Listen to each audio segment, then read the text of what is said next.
আলিসাল ইসলামের পর এবার সন্দেহের মুখে চিটাগং কিংসের আরেক স্পিনার আরাফাত সানি।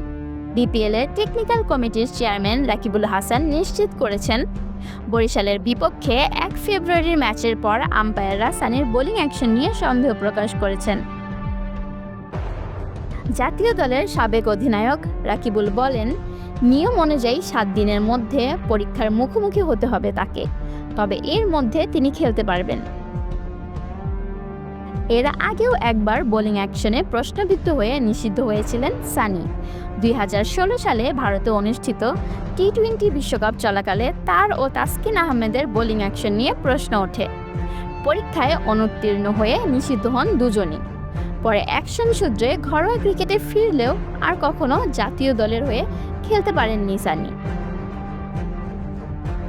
এবার বিপিএলে বরিশালের বিপক্ষে সে ম্যাচে চিটাগং কিংস 24 রানে জিতে কোয়ালিফায়ার নিশ্চিত করে।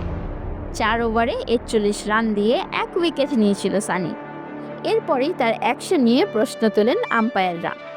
অভিযুক্ত হলেও বল করতে বাধা না থাকায় প্রথম কোয়ালিফায়ারে বরিশালের বিপক্ষে একাদশে ছিলেন তিনি।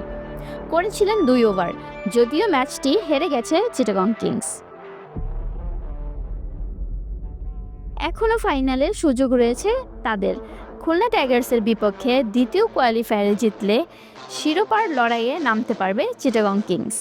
ফাইনালের আগে আরাফাত সানির পরীক্ষা হওয়ার সম্ভাবনা নেই। আগামী শনিবারের মধ্যে পরীক্ষা দিতে হবে সানিকে, তবে বিপিএল এর মাঝে পরীক্ষা হওয়ার সম্ভাবনা নেই বললেই চলে। ফাইনালের পরদিন অর্থাৎ শনিবার বিসিবির তত্ত্বাবধানে নাও হতে পারে সানির বোলিং অ্যাকশনের পরীক্ষা।